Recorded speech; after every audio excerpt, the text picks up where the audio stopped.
కల్తీ చేయాల్సిన పని పూర్తయిపోయింది. నువ్వేం చేస్తున్నావు ఉడంకా?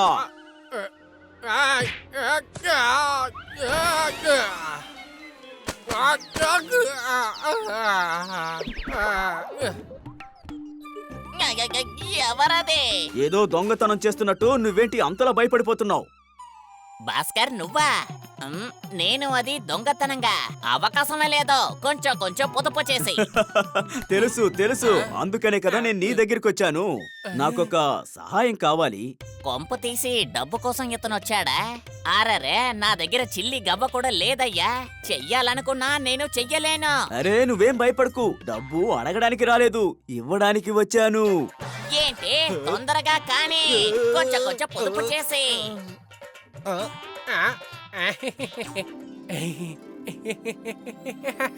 అరే కొంచెం ఆగవయ్యా, కొంచెం ఆగు. ముందు నేను చెప్పేది పూర్తిగా విను.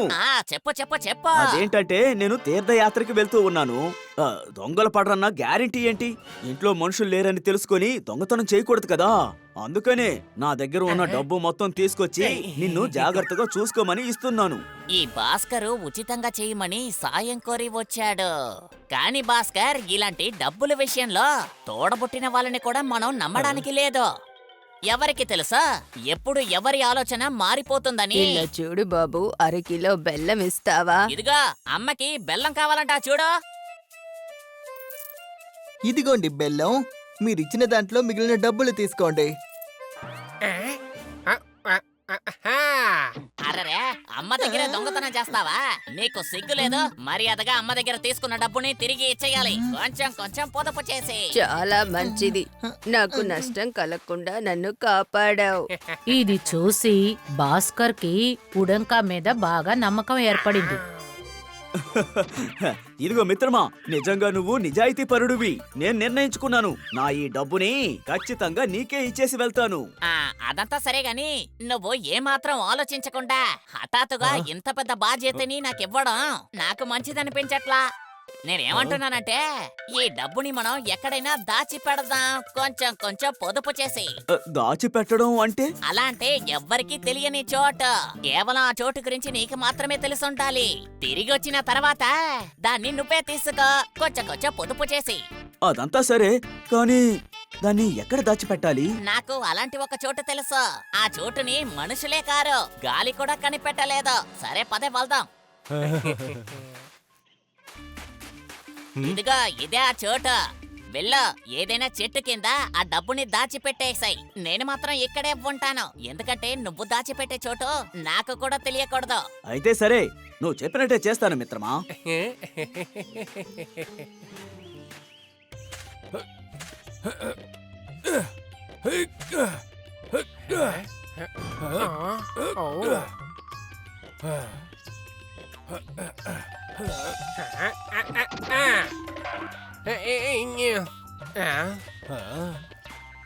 పని పూర్తయింది మిత్రమా.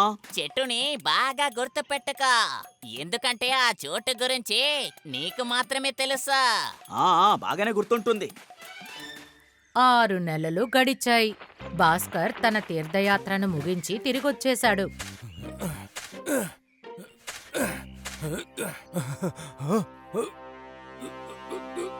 నా డబ్బు ఇక్కడే కదా దాచాను. ఏమైపోయిందబ్బా?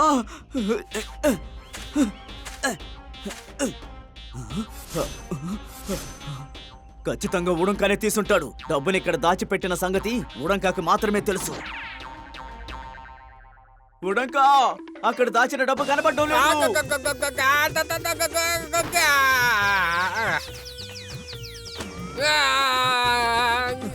నా డబ్బు, నా డబ్బు, నా డబ్బు. ఉడంకా, దాచిన నా డబ్బు ఎక్కడా? నువ్వు ఏ డబ్బు గురించి అడుగుతున్నావు? అవును, ఆ డబ్బే చేతి సంచిలో పెట్టి అక్కడ దాచిపెట్టాను కదా, తీర్థయాత్రకి వెళ్ళడానికి ముందు. కానీ అది నాకెలా తెలుసయ్యా? నేను దాన్ని చూడలేదు కదా. ఏ చెట్టు కింద డబ్బు దాచిపెట్టావో నాకేం తెలుసు, కొంచెం కొంచెం పొదుపు చేసి. అయితే డబ్బు దానంతటదే మాయమైపోయిందా? అరే, దాని గురించి నాకేం తెలీదు, ముందుకి నుంచి బయలుదేరా. ఉడంకా చాలా స్పష్టంగా తెలియదని చెప్పాడు. అందువల్ల భాస్కర్ బాధతో వెళ్ళిపోయాడు. అప్పుడు అతను అదే వృద్ధురాలిని చూశాడు. ఆవిడే ఆ రోజు ఉడంకా దుకాణానికి వచ్చింది. ఆమె భాస్కర్ బాధపడ్డం చూసి అతని దగ్గరికి వెళ్ళి, నీకు ఏమైంది కన్నా? చూడ్డానికి ఏదో దిగులుగా ఉన్నట్టున్నావ్. నేను ఏమని చెప్పనులే అమ్మా. అతను చెప్పిన కథ విని ఆ వృద్ధురాలు భాస్కర్కి సాయం చేయాలనుకుంది.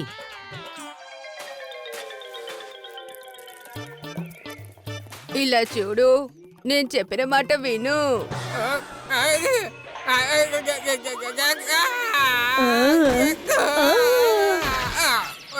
అరెరే కన్నా, ఇలా పడిపోయావే. అరే అమ్మా, కింద పడిపోయావంటే అనకూడదు, జారిపోయిందని చెప్పాలి. కొంచెం కొంచెం పొదుపు చేసి. మీకేం కావాలో ముందు అది చెప్పండి. నా కొడుకు తీర్థయాత్రలకి వెళ్ళాడు.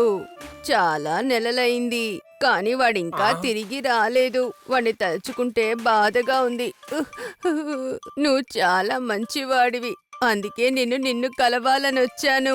ఆ, ముందు విషయం ఏంటో చెప్పండి. నేను నా కొడుకుని కనిపెట్టడానికి వెళుతున్నాను. అందువల్ల నా డబ్బుల్ని నీ దగ్గర జాగ్రత్తగా దాచాలని వచ్చాను. నాకు ఇంకెవరి మీద నమ్మకం లేదు. కానీ అమ్మా, ఈ కాలంలో డబ్బు విషయంలో తోడబుట్టిన వాళ్ళని కూడా నమ్మడానికి లేదమ్మా. ఎవరికి తెలుసు ఎవరి ఆలోచన ఎప్పుడు మారుతుందని. కానీ నా దగ్గర దీనికి సంబంధించి ఒక అద్భుతమైన ఆలోచన ఉంది. ఇప్పుడు మీరు నాతో రండి, కొంచెం కొంచెం పొదుపు చేసి. అమ్మా, ఇక్కడ ఈ చోట్లో ఏదైనా ఒక చెట్టు కింద మీ డబ్బుని దాచిపెట్టండి. దాని గురించి కేవలం మీకు మాత్రమే తెలుసుండాలి. ముఖ్యంగా అది ఏ చెట్టుని మీరు మాత్రం గుర్తు పెట్టుకోవాలి. అప్పటిదాకా నేను ఇక్కడే నుంచుంటాను.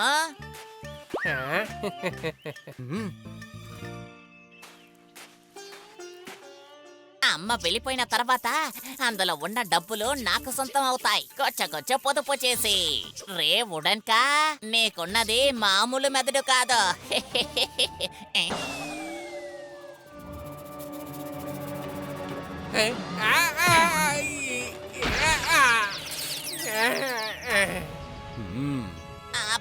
భాస్కర్, నువ్వు ఇక్కడికి ఎలా వచ్చావు?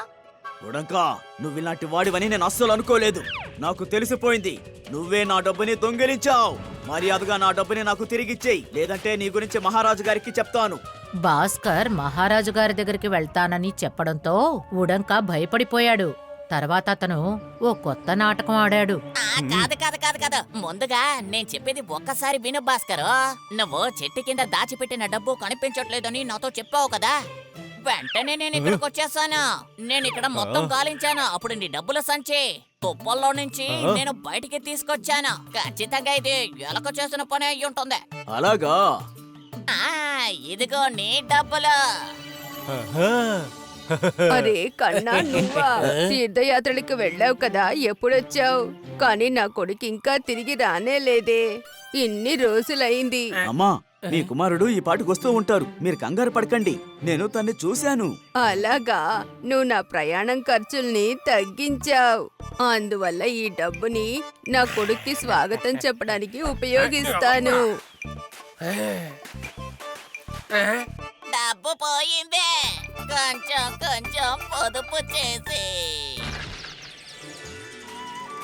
విష్ణు చాలా మంచివాడు, ఇంకా తెలివైనవాడు. అతను మొదటిసారి విజయనగరానికి వచ్చాడు. ఇంకా అతనికి విజయనగరం ప్రజలందరూ బాగా నచ్చారు. అంటే అతను విజయనగరంలోనే ఉండిపోవాలని నిశ్చయించుకున్నాడు. అనయ్య, ఇక్కడ ఇల్లు ఏదైనా ఖాళీగా ఉంటే చెప్పు, నేను కొనాలనుకుంటున్నాను. అలాగైతే వీడు నా ఇంటిని కొనేస్తే నా అప్పు మొత్తం తీరిపోతుంది కదా. ఆగు, నీ కిందకొస్తానుండు. సతీష్ అనేవాడు చాలా పేదవాడు. అంటే ఎప్పుడూ కాదు, అతని పూర్వీకులు గొప్ప ధనవంతులు. ఆ సమయంలో వాళ్ళ భూములు ఆస్తులు అమ్మేశారు. కానీ ప్రస్తుతం అతని చేతిలో ఉన్నది ఒక పాత ఇల్లు మాత్రమే. కానీ అది పెద్ద ఇల్లు. అన్నా, మీరు ఇల్లు కొనాలనుకుంటున్నారు, నాకు ఈ ఇంటిని అమ్మేయాలి. మీకు నచ్చిందంటే కొనుక్కోండి. అయ్య బాబోయ్, ఇల్లు చూడ్డానికి చాలా అందంగా ఉందన్నా. కొంచెం పాతదే అయినా పర్వాలేదులే. అయితే ఈ ఇంటిని ఎందుకు అమ్మాలనుకుంటున్నావు? హా, అమ్మాలంటే ఇష్టం లేదు, కానీ వేరే దారి లేదు. ఇది మా పూర్వీకుల ఇల్లు. ముందు చూడ్డానికి ఎంతో బ్రహ్మాండంగా ఉండేది, కానీ ఇంటికి ఖర్చు పెట్టి నేను అప్పుల్లో మునిగిపోయానండి. నా భార్య ఈ ఇంట్లోంచి వేరే గ్రామానికి వెళ్ళిపోయింది. కానీ ఇక్కడున్న జనాలు అప్పు తీర్చకుండా నన్ను ఇక్కడ నుంచి వెళ్ళడానికి వదలట్లేదు. అసలు నిజం చెప్పాలంటే ఈ ఇల్లంటే నాకు ఎంతో ప్రాణం అండి. నాకు అర్థమవుతోంది. అయితే ఇది పూర్వీకుల చిహ్నం కదా. అవునన్నా, కానీ ఇప్పుడు ఎటువంటి దారి లేదే. ఎలాగైనా మీరు ఇంటిని కొన్నారంటే నేను అందరి అప్పుల్ని తీర్చేస్తాను. అలాగే నేను వెళ్ళి నా కుటుంబంతో కలిసిపోతాను. విష్ణు వెంటనే సతీష్ ఇంటిని కొన్నాడు. సతీష్ ఎంతో మనసు భారంతో తన ఇంటిని ఆశగా ఒకసారి చూసుకున్నాడు. ఆ తర్వాత శాశ్వతంగా ఆ గ్రామాన్ని విడిచి వెళ్ళిపోయాడు. అతను వెళ్ళిపోయాక విష్ణు ఆ ఇంటిని శుభ్రం చేసి ఆ ఇంటికి మరమ్మతులు చేశాడు.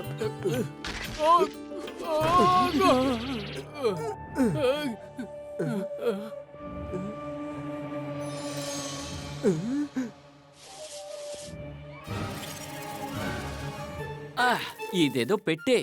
బహుశా ఇది నిదనుకుంటా.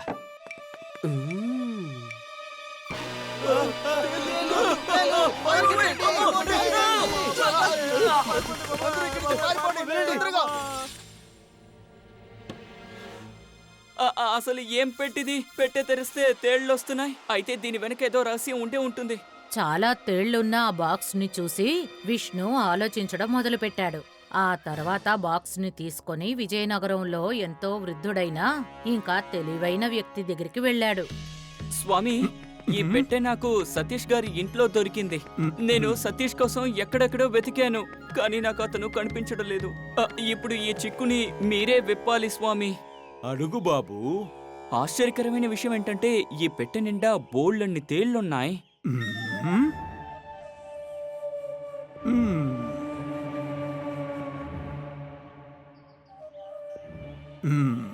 చూడు బాబు, సతీష్ వాళ్ళ పెద్దవాళ్ళు నాకు తెలిసినంత వరకు ఈ పెట్టెలో నిధిని దాచుంటారు. దీని గురించి సతీష్ కూడా తెలుసుండదనుకుంటున్నాను. అరే రే స్వామి, ఇందులో నిధి లేదు, ఏమీ లేదు. పెట్టె నిండా తేళ్లున్నాయి. అలాగా నీకు అనిపిస్తుంది బిడ్డా? ఖచ్చితంగా ఈ పెట్టెలో మంత్రఫలం ఉండే ఉంటుంది. అందువల్ల ఈ నిధి సతీష్ కి ఇంకా సతీష్ కుటుంబీకులకే తెలుసుంటుంది. వాళ్ళకి తప్ప మిగతా వాళ్ళందరికంటికి తేళ్లానే కనిపిస్తుంది. బాబా చెప్పిన మాటలు విని విష్ణు ఆలోచించసాగాడు. పాపం ఆ సతీషు. తన పూర్వీకులు తనకంటూ ఒక నిధిని వదిలిపెట్టి వెళ్లారని తెలుసుంటే అనవసరంగా తను ఇల్లు అమ్మి ఉండేవాడే కాదు. సతీష్ పరిస్థితిని చూసి జాలిపడి విష్ణు ఓ నిర్ణయానికొచ్చాడు. అదేంటంటే ఆ పెట్టెని భద్రపరచాలని. ఎప్పటి వరకు అంటే ఆ నిధికి సంబంధించిన నిజమైన యజమాని వచ్చి తీసుకునేంత వరకు. కొన్ని రోజులు గడిచాక విష్ణు ఆ ఇంట్లో దుకాణం తెరిచాడు. ఆ తర్వాత ఇంట్లో దొరికిన పెట్టెలోంచి 4 తేళ్లను తీసి దుకాణంలోని 4 మూలల్లో ఉంచాడు.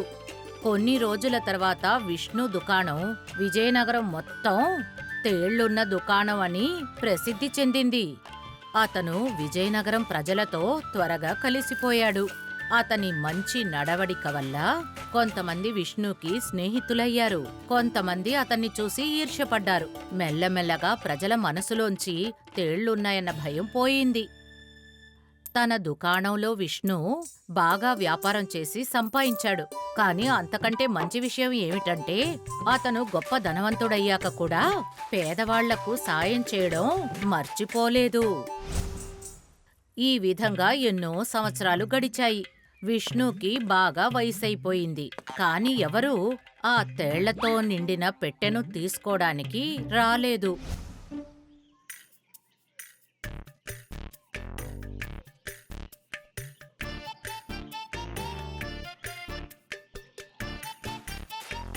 అయ్యా, నేను చాలా దూరం నుంచి మిమ్మల్ని కలవడానికి వచ్చాను. వచ్చే దారిలో కొంతమంది నాతో ఏం చెప్పారంటే పేదవాళ్ళకి మీరు సాయం చేస్తారట కదా. చెప్పు బాబు, నీకేం కావాలి? నా వల్ల అయినంత వరకు నేను ఖచ్చితంగా చేస్తాను. నేను పేదవాణ్ణి కాబట్టి పాఠశాలకు కూడా వెళ్ళలేకపోతున్నాను. మీరు నాకు డబ్బు సాయం చేస్తే దానితో నేను పాఠశాలకి వెళ్తాను. నాకు చదువుకోవాలని చాలా ఆశ. నేను నీకు సాయం చేయాలని అనుకుంటున్నాను బాబు. అయితే ఈ ముసలోడి దగ్గర అంత డబ్బు లేదు. కానీ ఇక్కడ ఉన్న వాళ్ళందరూ నాతో చెప్పారే మీరు చాలా డబ్బున్నవారట కదా. నువ్వు కూడా జనాల మాటలు వింటున్నావేంటి బాబు? వాళ్ళు ఏదైనా సరే ఒకటికి రెండు కలిపి చెప్తారు.